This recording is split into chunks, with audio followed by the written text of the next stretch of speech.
Et j'ai mis ces boucles d'oreilles-là parce que je trouvais que ça faisait estival. Mais là, ça me gosse. Ouais, ça se peut que je sois obligée de les enlever au milieu du tournage. Allô, allô, c'est Karine de Mon Coin Lecture et bienvenue dans mon bilan lecture de juin 2024. Juin, ça a été un drôle de mois parce que je m'étais donné comme challenge de lire quelques vieilleries de ma pile, ce que j'ai fait. Vous devriez avoir vu la vidéo d'ailleurs. Je vous filme ça le lundi 1er juillet, juin vient juste de se terminer. J'ai pas fini mon montage de ma vidéo du mois de mai. Je sais, ça marche pas, c'est pas grave. Comme j'ai prévu vous faire une autre vidéo séparée pour mes statistiques de mi-année où je vais vous parler de toutes mes statistiques inutiles, ici, on va y aller un peu plus relax. Question stats, je vais seulement vous parler de mes statistiques de juin. Ensuite de ça, on va passer au roman adulte, au roman jeunesse ou young adult et finalement au graphique. Bref, comme d'habitude. En juin, j'ai donc lu 19 livres pour un total de 5718 pages. Ça fait quand même beaucoup, je trouve. Il me semble que d'habitude, je lis un petit peu moins que ça. Si on regarde les notes que j'ai données, les notes qui parlent toujours de mon plaisir de lecture, la moyenne c'était de 3.55 et la médiane était 3.5. J'ai eu beaucoup de 3.5, c'est-à-dire pas des lectures que j'ai adorées, mais qui étaient bien. J'ai eu du moins bien aussi, vous allez voir, j'ai eu du moins bien. Mais bon, pas tant là, parce que j'ai eu un livre à 2 étoiles, un à 2.5 puis un à 3. Le reste, j'ai eu beaucoup de 3.5, quelques 4 étoiles et je crois 2 ouvrages auxquels j'ai donné 4.5 étoiles. C'est un petit peu moins bon que les derniers mois, mais mes choix de lecture expliquent peut-être cela. Vous savez, des fois, là, il me pogne le trip d'explorer. Ben, c'est ça. Si on regarde ce que j'ai lu, comme d'habitude, j'ai surtout lu de la littérature adulte, c'est-à-dire presque 75%, 73,8 genre. Un middle grade, un young adult, 2 BD jeunesse, une BD pour adultes. On a surtout ce que j'appelle de la littérature générale, qui est un genre de fourre-tout. Mais on retrouve aussi une romance. C'était quoi la romance? C'était quoi la romance? Et j'ai oublié, je vais vous le dire tantôt. 2 fantasy fantastiques et 2 horreurs gothiques. En juin, je n'ai lu que des romans qui provenaient du continent européen ou américain du Nord, et j'ai presque toujours lu en français, c'est-à-dire 79% du temps. Si on regarde d'où venaient mes livres, j'ai quand même pas mal de lectures audio, quelques e-books, et le reste, ben, c'est tout des lectures papier, un service de presse, un emprunt à la bibliothèque, et des livres de ma pile, des livres que j'ai achetés. Ça a rapport avec la vidéo dont je vous parlais. Parce que ouais, je lis pas les livres que j'achète, c'est mal. J'ai essayé à ma façon de participer au challenge d'Élise de A Book and a Cup parce que j'ai complété une série, j'en ai continué 4 et je n'en ai commencé aucune. Ce qui est quand même bien, quoique mes séries, je les traque pas tant que ça puis ça me fatigue pas d'avoir des séries commencées et non terminées. Il y a bien des choses qui m'énervent dans la vie, là, mais pas ça. Bon, ça gosse, hein? Je les enlève, ok? Maintenant que je suis ear free, on va passer au roman que j'ai lu. Sur les 19 ouvrages que j'ai lus en juin, je vais vous parler de 14 d'entre eux. Il y en a 5 que vous devriez avoir vus dans une autre vidéo. Pour rappel, c'était Ballerina de Vicky Baum, La note sensible de Valentine Gobi, Le Horla de Maupassant, La vie devant soi de Romain Gary et Catch-22 de Joseph Heller. Si vous voulez savoir ce que j'en ai pensé, il y a tout un vlog pour ça. Je vais essayer de ne pas trop radoter. Le premier roman dont je vais vous parler, ça fait partie des 2 livres auxquels j'ai donné 4.5 étoiles, puis j'ai vraiment aimé ça. Ça se pourrait qu'il monte à 5 un jour, celui-là. Il s'agit de Demon Copperhead de Barbara Kingsolver. Il a été traduit en français, c'est Je m'appelle Démon Copperhead, et c'est une réécriture moderne de David Copperfield de Charles Dickens. Charlie, mon amour, j'ai je sais pas combien de livres de Dickens que vous voyez pas, mais qui sont là. J'en ai lu énormément. J'aime Dickens, j'aime son humour, j'aime sa façon de parler des gens dont on voudrait pas entendre parler parce qu'ils dérangent. J'aime sa façon de s'attarder sur des petits détails qui rendent les personnages tellement vrais. Et j'aime aussi sa capacité à créer des mondes qui existent. Et c'est toujours la même chose, mais quand je lis Dickens, j'ai l'impression de m'élever au-dessus d'un petit univers grouillant et de gens qui font chacun leurs affaires, chacun de leur côté. Et j'ai presque retrouvé ça dans Démon Copperhead. Ceci dit, il faut pas avoir peur là, on n'a pas l'écriture de Dickens, on a l'écriture de Barbara Kingsolver qui est quand même très moderne, on a un parler des Appalaches qui est très réaliste en anglais, du moins il paraît que c'est vraiment comme ça qu'il parle. Et j'en ai écouté des bouts en français et étonnamment ça passait super bien. On a de l'argot mais c'est pas exagéré non plus, donc ça passe. Ce qui est génial dans tout ça, c'est que l'autrice, elle a réussi à garder la trame de David Copperfield, les personnages de David Copperfield, mais d'en faire un truc qui est résolument moderne et ancré dans les réalités du coin de pays qu'elle veut nous présenter, c'est-à-dire son coin de pays à elle, les Appalaches, les ploucs américains. Bon, je dis résolument moderne, là, ça se passe quand même un petit peu dans le passé parce qu'on va voir grandir Damon, qui s'appelle Damon et pas Demon, mais tout le monde l'appelle Demon, sinon c'est pas drôle, qui est un jeune garçon qui l'a vraiment pas eu facile. Quand on dit qu'on n'est pas toutes avec les mêmes chances, là, ben, c'est exactement ça. Et je trouve que ce roman-là réussit à nous le faire voir, à nous le jeter en pleine face, tout en ayant une vraie qualité littéraire. J'ai trouvé ça génial. Quand le roman commence, on a la voix de ce jeune-là qui a une certaine naïveté, mais qui vit des horreurs et qui voit des horreurs au quotidien, qui trouve limite normal, parce que c'est de même ça se passe chez eux. Et quand on commence, il dit, moi je me suis mis au monde tout seul, parce que maman était plus en état de le faire. Sa mère, elle était toxicomane, elle était passed out. Pour lui, il n'y a rien que c'est facile. Puis tu sais, c'est un bon petit gars, là. Il veut s'en sortir, mais tout ce qui se passe alentour, ça va lui rendre les choses extrêmement difficiles. Il va rencontrer des bonnes personnes, il va rencontrer des moins bonnes personnes, il va rencontrer des personnes abjectes également, et il va tenter de faire ce qu'il peut avec les cartes qu'on lui a données. Tout à l'heure, quand je disais que ce livre-là porte la voix des gens qu'on veut pas écouter, ici, sont pas toujours faciles à aimer, ces personnes-là. Damon, il est vraiment choupi, mais ils sont pas tous choupis. Quand on parle de ceux qu'on appelle les ploucs, là, les gens qui sont très à droite, qui sont souvent très racistes, parce qu'ils n'ont jamais connu d'autre chose, puis que c'est ça qu'on leur a inculqué, c'est des gens qui ont zéro filet de sécurité, qui prennent des décisions de T'sais, les solutions qu'ils prennent, c'est jamais celles que moi j'aurais prises, là, mais jamais. Tes voix plongées, tu te dis, mais oui, mais aide-toi. Mais ils ont juste pas la capacité de le faire. Tu sais, de l'extérieur, ils ont pas l'air tellement sympathiques. Puis je trouve que ce roman-là, il remet quand même bien les choses à leur place, à cet effet-là. En plus, l'autrice en profite pour parler de quelque chose qui a carrément ravagé sa région d'origine, c'est-à-dire la crise des opioïdes, la crise de l'Oxycontin, qui était un médicament qui était supposé soulager la douleur, mais qui causait une addiction épouvantable. Et les compagnies le savaient, mais ils l'ont comme pas dit. Tu sais, entendons-nous, l'espérance de vie, elle était déjà pas si haute que ça dans ce coin-là. Avec ça, ça diminue encore. Et elle a réussi à parler de tout ça, à faire comprendre tout ça à son lecteur, tout en gardant la trame de David Copperfield, mais également les personnages. Si on regarde, les noms se ressemblent, c'est super facile de faire l'association. C'est hyper bien adapté, genre, que serait tel personnage s'il vivait dans ces conditions-là, avec son caractère, avec ses défauts, avec ses qualités. Et moi, parce que c'est une œuvre que j'aime, j'adorais voir comment elle avait traité chaque petit point, puis elle avait réussi à l'amener dans la modernité. J'ai adoré ça, c'est bien. Lisez-le, faites-moi plaisir. C'est un peu long, mais moins long que David Copperfield, mais lisez-le, pour moi.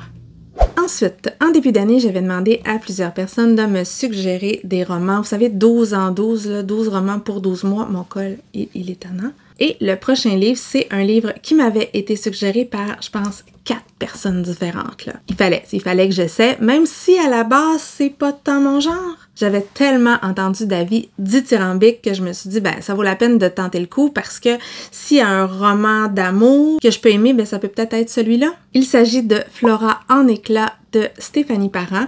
Il avait été qualifié par plusieurs de romance, mais je suis pas d'accord parce que oui, ça parle beaucoup d'amour, mais ça va pas suivre les codes de la romance. Pour moi, c'est l'histoire d'une femme avec certes un gros accent sur sa vie amoureuse, mais c'est surtout son évolution parce qu'on va la suivre pendant 20 ans. Donc, au début de l'histoire, elle a 18 ans, elle est en Espagne avec son copain Malik, elle revient au début de l'année et catastrophe, il se laisse, elle a une peine d'amour épouvantable. Elle va être blessée de façon pas possible et ça va avoir une grosse influence sur la femme qu'elle va devenir et sur ses futures relations amoureuses. Cette partie-là, je l'ai trouvée bien traitée. La peine d'amour, sincèrement, là, c'était pas mal ça. Du moins, c'est pas mal ça qui s'est passé pour moi. J'ai vécu une grosse peine d'amour à peu près au même endroit, au même moment de ma vie. Bon, quelques années plus tôt parce que je suis un petit peu plus vieille que l'héroïne. Mais tu sais, la peine, là, celle que tu vis puis que tu dis « plus jamais ça ».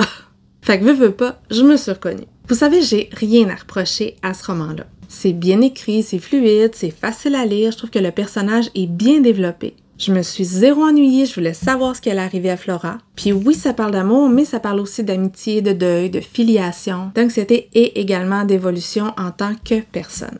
Si je vous dis ça comme ça, c'est que vous vous imaginez que la rencontre ne s'est pas faite totalement. On s'entend, j'ai bien aimé, là. Je pense que j'ai mis 3.5 étoiles. Bref, c'est vraiment un cas de « c'est pas le roman, c'est moi ». Parce que moi, les relations amoureuses, ça m'intéresse moyen. Donc, en entendre parler tant que ça, ben oui, c'est cool, mais moi, c'est le reste qui m'intéressait. J'aurais aimé entendre parler davantage de sa relation amicale, qui était géniale d'ailleurs. J'aurais voulu qu'on parle davantage d'art, parce que l'art fait partie intégrante de la vie de la protagoniste. J'aurais aimé qu'on parle plus de sa relation avec ses parents, avec sa mère, entre autres. Bref, des trucs hyper intéressants. Puis là, on partait là, puis moi, j'aurais voulu rester là, j'aurais voulu qu'on m'en dise plus, mais on venait toujours à la relation avec son chum, que je trouvais un peu trop parfait. Elle aussi, d'ailleurs, hein, c'est dit. Et ça, cette partie-là, ben, elle m'intéressait moins. Moi. Il y a aussi le fait que Flora, elle fascinait pas mal tout le monde qu'elle rencontrait. Je me dis qu'elle devait vraiment avoir un petit quelque chose. C'est comme Marie un je ne sais quoi, c'était Flora un je ne sais quoi. Ça me gosse souvent un peu, mais c'est un détail. Bref, c'est un parcours de vie. Ce que je trouve surtout intéressant là-dedans, c'est que les relations ne sont pas parfaites. Ça montre qu'il y a plusieurs façons d'être amoureuse, il y a plusieurs façons d'être en couple, il y a plusieurs sortes d'amitié. On peut faire des erreurs, on peut se planter, on n'est pas toujours parfait. On a des fois des réactions qui sont non, sont pas bien, c'est pas ça, c'est pas comme ça qu'il faut faire, mais des fois on est dans l'émotif, bref. Et il y a des choses qui peuvent se régler même si c'est pas parfait. Des fois, on fait des concessions des deux côtés. T'sais, même s'il est pas mal parfait, à part une fois, son chum, il agace des fois, là, puis c'est juste normal. Je l'ai recommandé à je sais pas combien de personnes qui ont tout aimé, fait que ça doit être moi le problème. Du moins, je suis juste peut-être pas cliente pour ce genre d'histoire-là. On continue avec « Tu aurais dû t'en aller », c'est de Daniel Kellman et c'est la vie de Cornelius qui m'a donné envie de le lire. C'est un très court roman, voire même une novella, ça n'a pas tout à fait 100 pages. Et pourquoi ça m'a tenté, c'est que ça parlait de maison bizarre. Moi, vous me dites « maison bizarre », un petit accent gothique, tu sais. I mean, vous m'avez, c'est ça, je suis faible. C'est donc un roman que j'ai beaucoup aimé. Je n'ai pas eu le coup de cœur que Cornelius a eu, mais ça m'a plu et j'ai passé un bon moment de lecture.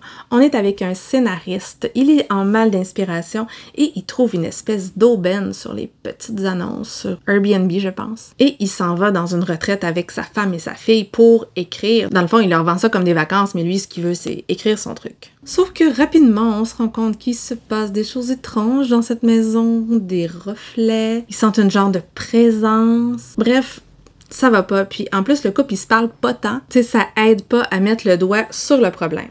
On a un personnage principal qui ne va pas bien, il y a un truc à rendre, il est pas capable d'écrire. Son enfant, qui appelle toujours l'enfant, semble lui tomber sur les nerfs la plupart du temps parce qu'il demande son attention. Et petit à petit, on se demande s'il est pas en train de perdre la tête un peu. Je vous en dirai pas plus, c'est tellement court que je vais pas vous aiguiller plus que ça, mais il y a un scénario qui s'écrit, il y a donc un jeu narratif que je trouve hyper intelligent. On se demande toujours si notre narrateur est fiable, s'il va réussir à se sortir de tout ça. Bref, comment ça va se terminer. Moi, la fin m'a plu, j'ai trouvé que l'atmosphère était très bien créée en très peu de pages. Bref, je le recommande. Si vous aimez les maisons weird, mais que vous avez pas le goût de vous taper toute la maison dans laquelle, ou la maison des feuilles, ben, tu sais, ça peut faire. Mais on est ailleurs, là. C'est pas la même histoire, pas pantoute, mais c'est une genre de maison qui a une bizarre influence. Maintenant. J'ai lu Risibles amours de Milan Kundera, qui est un auteur tchèque. C'est un recueil de nouvelles dont on m'avait dit le plus grand bien. Et moi, ben, je suis pas sûre si j'ai aimé ça. En fait, non, je suis sûre que j'ai pas tant aimé ça. Puis dans ce temps-là, là, c'est vraiment niaiseux. Je devrais pas faire ça, je devrais pas me sentir comme ça, mais je me dis, j'ai dû manquer quelque chose. Tu sais, il devait avoir un sens profond à tout ça que j'ai pas vu. Ces nouvelles-là sont parues d'année en année, ils ont toffé un demi-siècle. Non, pas tout à fait. Oui, un demi-siècle. Pourquoi moi j'aime pas ça? J'aimerais ça aimer ça, comme tous les livres que je lis d'ailleurs, mais ça me questionne. Pourtant, ça l'avait quand même assez bien commencé parce que la première nouvelle, oui, il y a des risibles amours dedans, mais c'est surtout l'histoire d'un homme qui va se retrouver dépassé par une situation, pas un mensonge. En fait, oui, ça va mener à faire des mensonges, mais au départ, c'est pas ça. C'est que c'est un professeur d'université qui reçoit une lettre d'un dénommé en tout cas, Monsieur K. Monsieur K lui dit « Écoutez, vous êtes mon idole, ce que vous faites, je trouve ça fabuleux. » Et moi, j'ai écrit un article sur un sujet artistique, il est en art, le mec. Et dans le fond, je veux le faire publier. Et à la revue, ils m'ont dit que si vous dites oui, ben, ils vont le publier. Notre professeur, il est un petit peu flatté, mais il lit le truc, il dit « Oh mon Dieu, c'est épouvantable », mais il veut pas faire de la peine au gars. Puis en plus, il a flatté dans le sens du poil, fait qu'il ose pas trop. Fait qu'il décide de ne rien faire. Sauf que Monsieur K ne va pas laisser ça comme ça. Il va le poursuivre de ses assiduités pour qu'il fasse son billet, sa chronique, sa critique. Tu sais, lui, il est pas comme moi. Il a pas osé la critique vraiment négative. Et ça va lui faire perdre carrément sa vie. Et ça, je trouvais ça hilarant de voir la descente aux enfers, de le voir faire des millions de menteries et d'être pogné dedans. Mensonge, menterie, ça veut dire mensonge, et oui, je viens de botter la caméra. Par contre, le reste. Il y en a une que j'ai trouvée quand même lisible, que les vieux morts laissent la place aux jeunes morts, qui parle d'une femme un peu vieillissante, mais le reste, oh mon Dieu, la vision des femmes écrite par cet homme, c'était... Je veux bien croire que c'était ça, là, mais ça veut pas dire que c'est agréable à lire pour autant. Les femmes sont des corps, des objets de désir, elles ne sont vues que comme ça et avec aucune autre facette de leur personnalité. Et c'était tellement désagréable d'être dans la tête de ces personnages masculins-là, mais tellement, ça doit tellement être triste d'être dans la tête d'un homme s'ils pensent tous de même. Bref, le ton a réussi à appuyer sur mon piton cringe à chaque fois et je n'ai pas apprécié ma lecture. J'ai vraiment pas aimé ça. Et j'ai continué parce que je me disais à chaque nouvelle, peut-être que ça va m'amener ailleurs. Tu sais, une nouvelle, ça finit. Mais non, il y avait rien d'agréable. Puis il y a une nouvelle qui est plus longue au milieu, qui est construite un peu comme une pièce de théâtre et t'es dans une salle de pause, dans un hôpital de gens qui travaillent. Et mon Dieu, mais ça se passait-tu vraiment comme ça dans les hôpitaux tchèques? Mais tout le monde qui se saoule à la job, qui s'envoie en l'air entre eux et qui parle, qui bitch comme ça.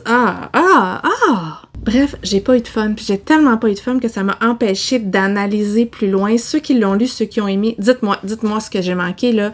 Je veux savoir, question culturelle, mais j'ai peur de relire l'auteur, là. Sincèrement, c'était toutes des relations de... Bon, je pense que le recueil s'appelle « Risibles amours », là. Il savait que c'était des relations poches, mais... Ouais, ça veut pas dire que je veux lire ça, hein. Ça veut pas dire. On va continuer avec le Laurent Binet qui est sorti cet automne. Laurent Binet, c'est un auteur que j'aime beaucoup à cause de son processus créatif. Il y a toujours de la recherche derrière et on le voit sans que ça prenne toute la place. Il y a toujours des trucs particuliers, soit dans la narration, soit dans la construction. Ça me plaît, j'ai toujours l'impression d'apprendre quand je lis du Laurent Binet. C'est encore le cas ici, c'est pas mon préféré. Mon préféré, ça reste la 7e fonction du langage, là, ça parlait de langage et des linguistes des années 80, c'était top. Mais ici, j'ai quand même passé un bon moment de lecture, c'est un roman épistolaire, on se retrouve dans l'Italie, je pense qu'on est au 16e. On est à Florence avec les Médicis et le postulat de départ, c'est que le peintre Pontormo a été retrouvé mort au bas de sa fresque. Il faut savoir que ce peintre-là a passé 11 ans de sa vie à peindre des fresques dans la chapelle de San Lorenzo et qu'il n'en reste presque plus rien aujourd'hui. On s'entend, c'est pas vrai, il n'a pas été assassiné ce peintre-là, mais Laurent Binet a fait comme si et il a parti son histoire de ça. Donc, tout le contexte historique est vrai, mais l'histoire pas du tout. Ce que ça fait, c'est que les autorités tentent de retrouver le coupable, mais entre les intrigues politiques, artistiques, les intrigues de cour, les Médicis, Vasari et même Michel-Ange, c'est tout un chassé-croisé. Ce que j'ai surtout aimé dans tout ça, 1, j'ai appris, et 2, on se ramasse, à cause du style épistolaire, avec un paquet de narrateurs qui sont pas fiables. On s'entend de l'un à l'autre, ils se disent juste ce qu'ils veulent bien se dire. Il y a plein de petites conspirations presque machiavéliques. Les gens veulent servir leurs propres intérêts, ceux de leur boss. Tout le monde cherche à se manipuler les uns les autres et on est dans une période qui est hyper intéressante point de vue artistique. Et dans les lettres, ça nous permet de voir les opinions de plusieurs personnes. À cette époque-là, on avait un pape qui était extrêmement conservateur. Il y avait des gens qui voulaient que la peinture évolue. Ça, c'est la période où on commençait à cacher les sexes là, avec des voiles. Ben, ils n'ont peut-être pas commencé, mais ils l'ont fait. Les lettres sont souvent courtes, il y a plusieurs personnes qui interviennent, qui font partie de la grande histoire. Entre autres, je parlais de Vasari, celui qui a écrit La vie des peintres. On a une conversation assez passionnante entre Catherine de Médicis, c'est elle, tu maries ou Catherine? Je les mêle, c'est gênant, hein? Je les mêle ces deux-là. En tout cas, une de Médicis qui était reine de France et sa nièce, ça fait carrément penser à Madame de Merteuil dans Les liaisons dangereuses. Et quand tu écoutes les entrevues de l'auteur, c'était carrément son inspiration, c'est super bien fait. Bref, ça se lit tout seul. Est-ce que ça va être pour moi inoubliable? Je sais pas. Il aurait fallu que ce soit plus long pour que ce soit vraiment un méga coup de cœur, que ce soit inoubliable. Mais voyez-vous, ça fait quand même 2 semaines et demie, 3 semaines, et je m'en souviens assez bien. C'est bon signe, ça. C'est vraiment bon signe. Et pour que ça soit vraiment la coche au-dessus, j'aurais aimé pouvoir voir davantage de différences dans les styles littéraires, dans les lettres. Je trouvais que les voix se ressemblaient un petit peu. Certes, c'était des missives qui étaient très travaillées, qui étaient très politiques. Je comprends pourquoi elles se ressemblent, mais à part la reine Médicis et sa nièce, qui sont quand même très très reconnaissables, c'est un peu homogène. J'allais dire homophone. Ouh, c'est le temps que j'arrête. Mais bon, je vais continuer à lire tout ce que fait cet auteur. Tout me plaît à date. Et ouais, c'est ça. J'aime ça.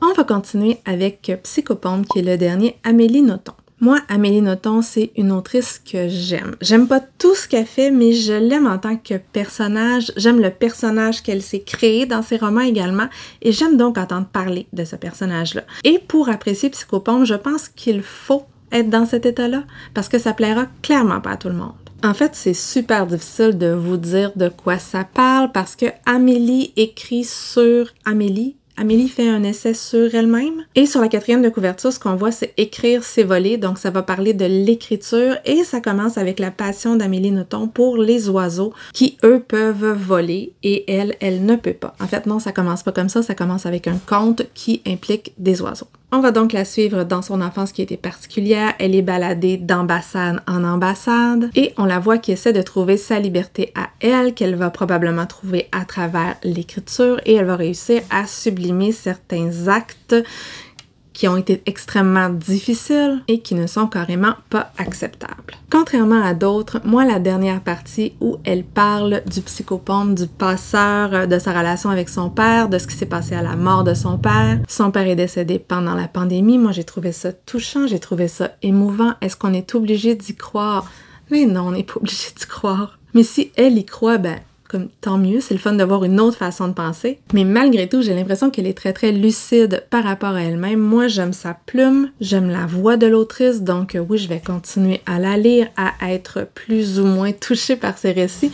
Moi, celui-là, ça a passé. Genre, j'ai mis un 3.5 étoiles. C'est pas mon préféré, mais j'ai bien aimé le lire. Je l'ai écouté en audio. En fait, ça s'écoute très, très, très vite. Je pense que c'est 2h30 d'audio. Et c'est peut-être pour ça, parce qu'il est très, très court, que j'ai un peu peur de l'oublier. C'est quand même moins clair dans ma tête maintenant que tout de suite après mon écoute.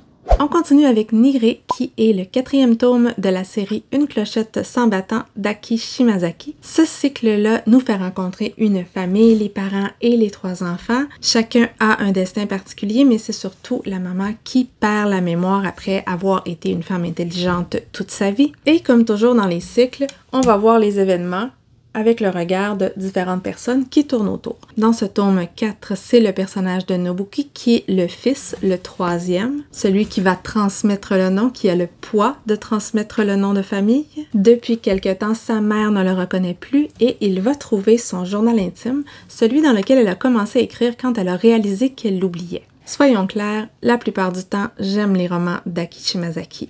J'aime sa plume qui est extrêmement simple, mais qui réussit en très très peu de pages à nous envelopper, à nous amener dans cette atmosphère-là qui est très japonaise. Vous savez, une atmosphère qui est flottante, remplie de douceur, de tendresse, très très zen, malgré qu'il se passe des trucs vraiment difficile. C'est souvent raconté tout en retenue et ici, ce dont je vais me souvenir, c'est l'histoire d'un fils avec la femme qui a été sa mère et qu'il ne reconnaît plus. En fait, ils ne se reconnaissent plus mutuellement. Ce personnage-là, on l'avait assez peu vu à date. Il est marié, il a des enfants, donc ses parents, c'est pas le centre de sa vie, ce qui est tout à fait normal. C'est celui aussi qui n'avait pas voulu de la maison familiale. Donc, je pense que ça parle du poids qui pèse sur lui par rapport à la transmission. Ici, on n'aura pas de grandes révélations parce que les secrets, on les connaissait, on les a appris dans l'autre tome, mais on va surtout apprendre à connaître Fumiko qui est la maman, qui est la femme, et à travers son récit, qui est pas toujours linéaire non plus parce qu'elle commence à perdre la mémoire, mais ça va parler de féminisme d'une certaine façon, de ce Japon-là qui enfermait les femmes dans un certain rôle. Ça va nous faire comprendre un peu le patriarcat japonais, l'héritage, toute la transmission du nom, l'importance qui est accordée à ça,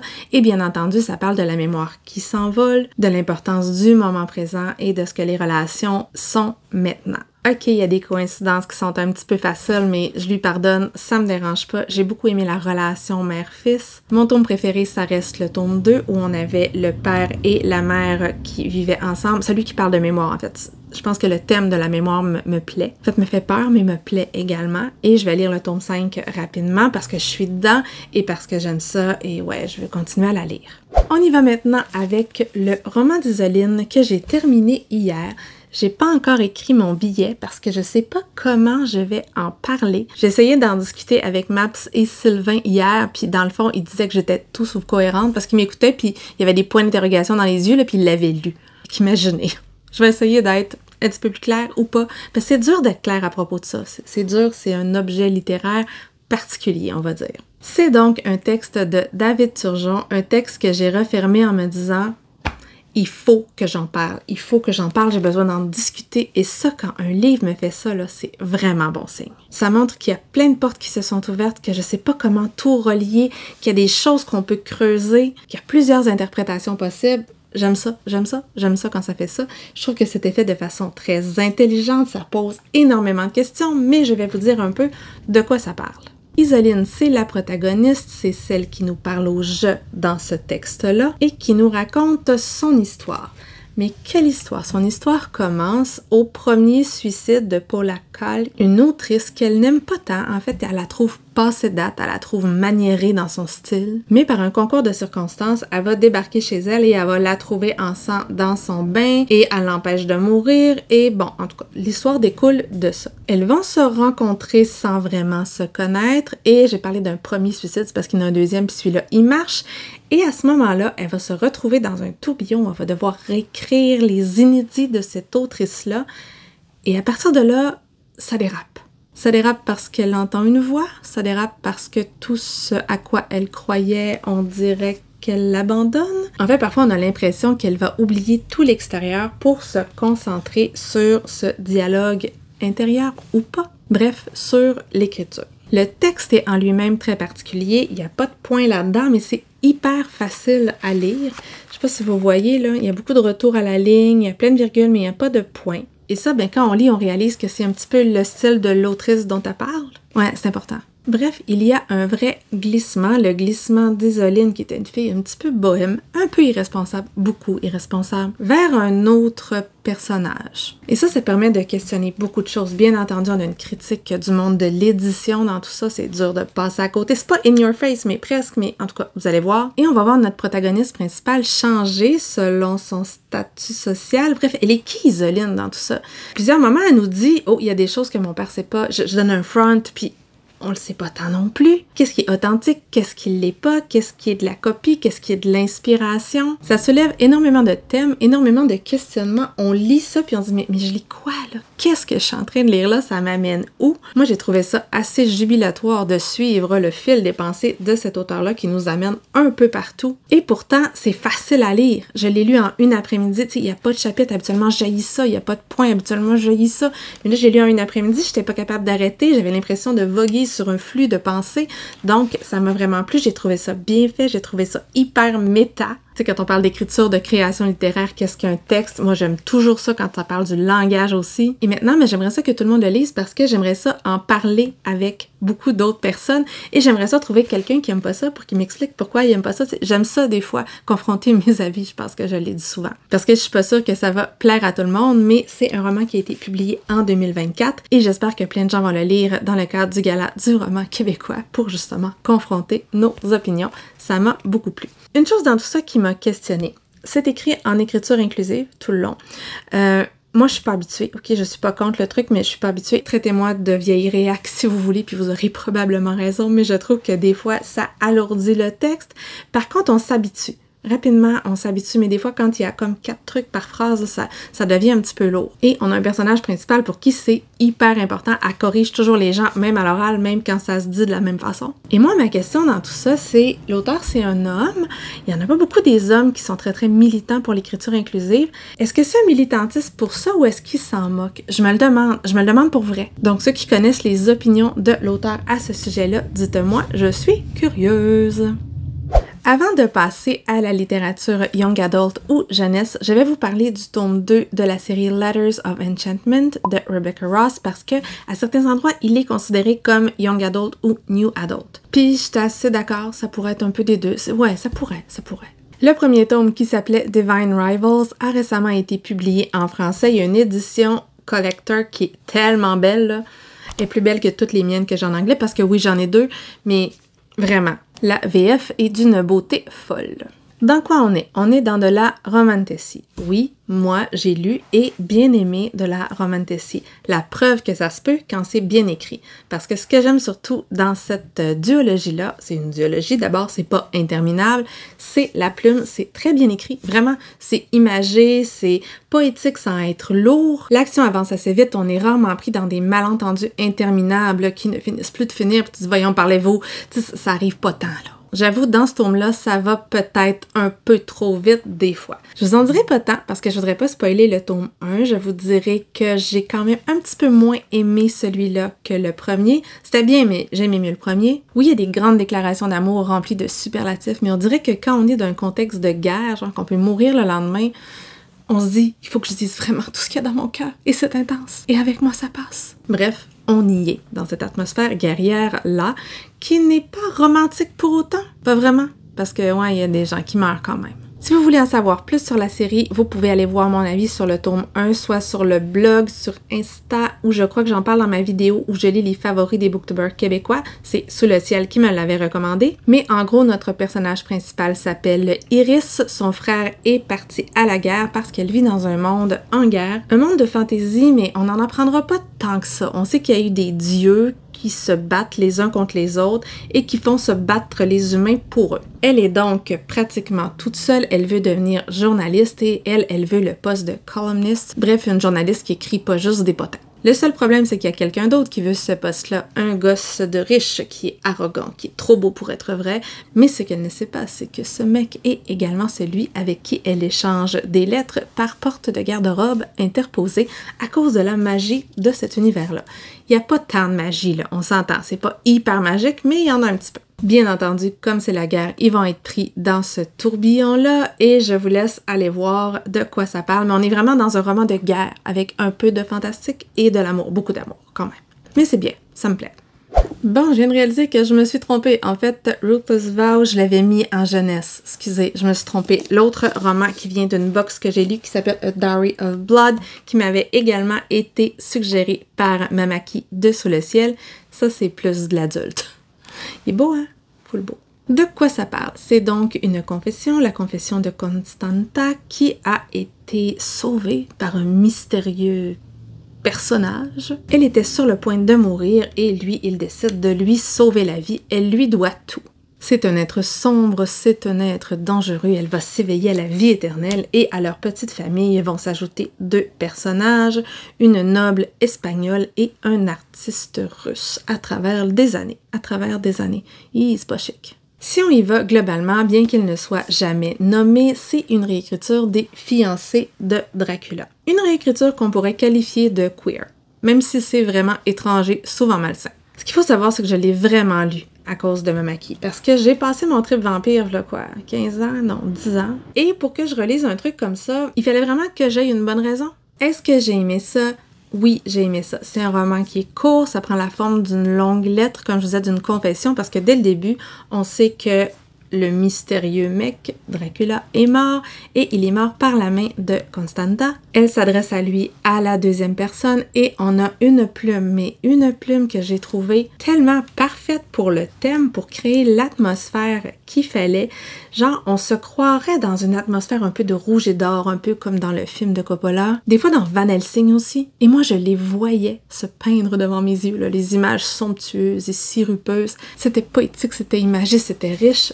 Ça m'a énormément plu. Étrangement, ce que j'ai préféré, c'est pas tant le côté vampire, c'est pas tant le côté de l'immortalité. Il me semble qu'il y aurait eu plus à faire dans ça. Mais pour moi, ce roman-là, c'est une allégorie de la violence conjugale. Du moins, je l'ai pris comme ça et c'est pour ça que ça m'a plu. Genre violence conjugale, mais avec un petit côté polyamoureux. Tout est là. La femme qui n'avait plus rien, qui se fait sauver par quelqu'un à qui elle doit tout. C'est un homme qui est trop beau pour être vrai. Elle ne connaît pas les règles, donc il lui dicte les règles. Elle ne peut pas les contourner parce que c'est pas ce qui peut arriver. Il la maintient sous son emprise. Il va la couper du reste du monde et il va carrément prendre le contrôle sur sa vie. Toute cette partie-là, ça m'a plu. Oui, j'aurais aimé que la partie lune de miel soit un petit peu plus longue. En fait, ça m'aurait permis de comprendre la fascination que le personnage de l'homme exerce sur tout le monde parce que c'est dur à comprendre. Là, on voit juste ses mauvais côtés. Tu te dis, mais sac ton camp, mais on le sait qu'elle peut pas. Et je trouve que ça, c'est très, très bien illustré là-dedans et ça explique pourquoi plusieurs personnes restent là parce qu'ils voient pas de porte de sortie.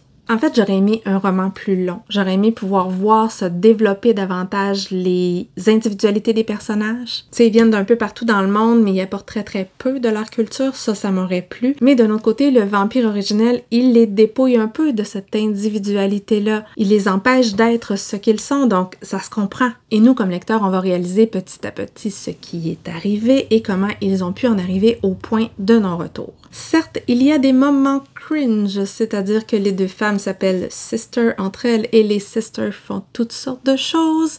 Il y a une relation aussi qui est plus mère-enfant et... En tout cas, ceux qui ont lu comprendront, mais moi, c'est une autrice que je vais lire. Ça donne bien, encore une fois. J'ai 2 autres titres d'elle chez moi. Sa plume, ça le fait.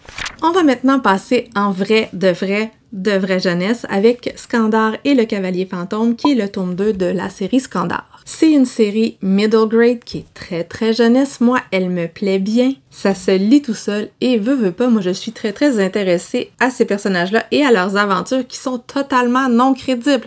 Mais c'est pas grave!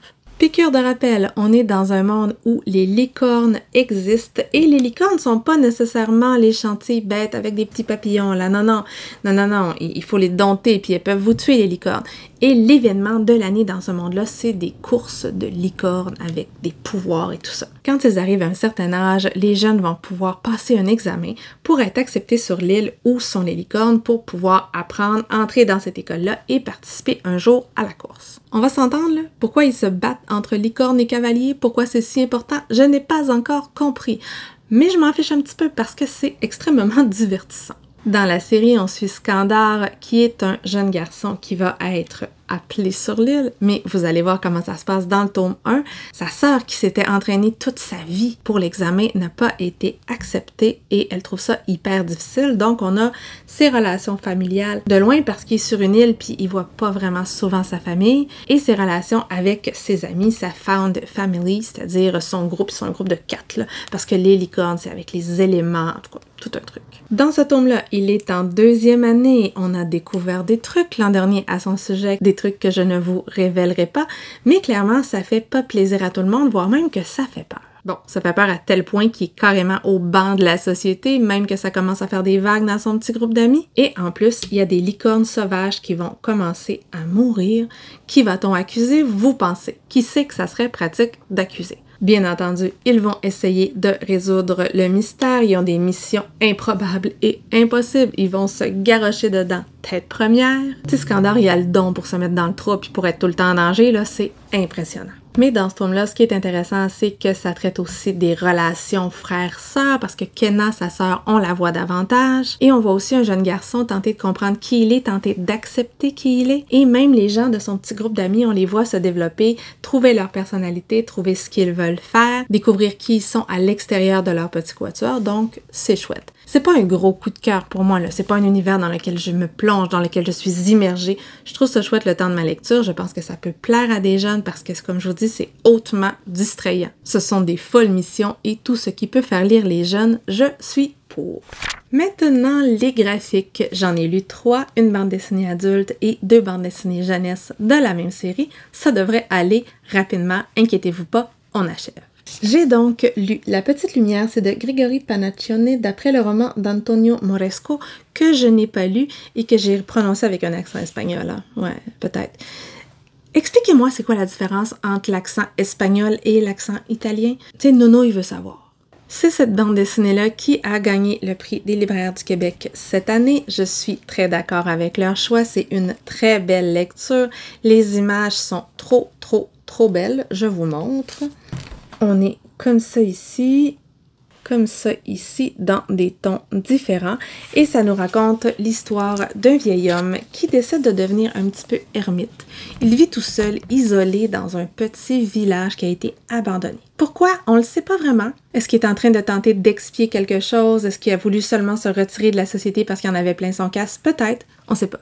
Il habite donc là tout seul, mais un soir, il va voir une petite lumière dans la montagne et il va décider de trouver ce qu'est la dite petite lumière. C'est une BD où il y a très peu de mots, l'histoire se passe par les images, par le visuel, ça passe super bien. Souvent sans blabla, il va réussir à nous faire ressentir l'isolement, la fin de la vie, la volonté de s'extraire du monde quand il trouve plus sa place à la fin de la route, ou alors quand on s'est perdu. Ça passe du jour à la nuit presque sans transition, vous avez pu voir dans ce que je vous ai montré tout à l'heure, et ce que le monsieur va découvrir, je vous en parlerai pas, je vous laisse trouver tout seul. Parce que dans la montagne, il va y avoir quelqu'un, c'est une rencontre, c'est rempli de balades solitaires. On est toujours entre rêve et réalité. J'ai beaucoup aimé ça. C'est un moment poétique, un moment brumeux. Certes, certaines questions vont rester sans réponse. Moi, j'ai mon interprétation par rapport à la fin.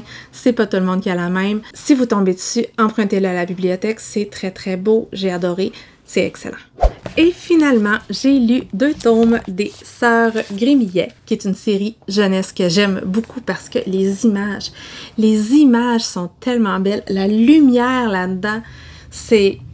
Je lisais avec mon amie Daphné à côté de moi, puis à toutes les planches, je montrais « Regarde, c'est beau! Regarde, c'est beau! » Je trouve ça tellement magnifique. Certes, les histoires sont souvent un peu simples, mais on dirait que le trait sublime tout et on passe un excellent moment de lecture. Voyez, celui-ci, le tome 4, c'est celui que j'ai préféré à date dans toutes les bandes dessinées parce qu'elle est un petit peu plus longue, elle a 72 pages, les autres en ont 48. J'ai trouvé que l'histoire était plus étoffée, qu'on pouvait aller plus loin dans les sentiments des personnages. Et ici, on a nos 3 sœurs parce qu'on a toujours la même fratrie, 3 sœurs qui sont très différentes. On en a une qui est plus rationnelle, on en a une qui est très fleur bleue et un petit peu capricieuse. Il y en a la toute petite qui tripe sur les animaux, elle est choupinette. En fait, tout est choupinou dans cette bande dessinée-là. Dans le tome 4, elles vont voir leur papa qu'elles ne voient presque jamais. Le papa, il travaille loin à l'extérieur. Son travail, c'est hyper important. Et on dirait que ça fait exprès à toutes les fois qu'elles vont le voir. Ben, il y a des trucs au travail, fait qu'il peut pas trop s'en occuper. Donc, ça traite de la relation père-fille, les 3 filles, et de la façon dont elles vivent ça. Et bien entendu, on a des petits mystères à résoudre. Il y a toujours des petits mystères à résoudre, mais c'est toujours l'occasion de parler de d'autres choses. Donc ça, j'ai trouvé ça superbe, même si c'est simple, on s'entend. Et dans ce tome-là, ici, on est à Noël. J'ai tellement pas lu ça au bon moment, genre le plus loin possible de Noël, c'est une histoire de Noël. Elles ont de la difficulté à trouver quelque chose, mais elles vont rencontrer un Père Noël mystérieux qui leur donne chacun une allumette, et si elles brûlent l'allumette, leur vœu va se réaliser. Est-ce que c'est vrai? Qu'est-ce que la magie de Noël? Qu'est-ce que la magie tout court? C'est de ça dont on va parler. Il y a beaucoup d'amour entre sœurs, il y a aussi une licorne, je fais dans les licornes ce mois-ci, mais j'avoue que peut-être que j'aurais plus accroché si je l'avais lu à Noël, genre ça aurait été mieux. Et parce que c'est impossible de faire autrement, je vous montre quelques planches de la bande dessinée. C'est trop beau, chaque case est une œuvre d'art. Ça, c'était une planche du 4e tome et le 5e, l'ambiance de Noël. C'est trop beau également.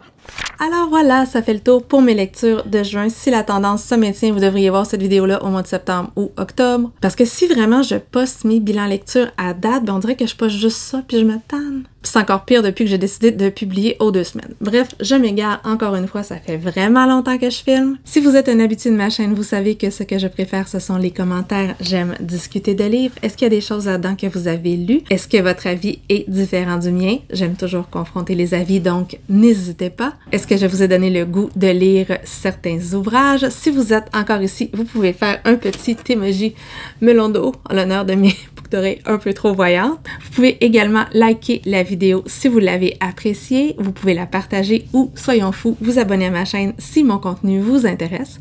Et sur ce, je vous souhaite une bonne fin de journée et à la prochaine!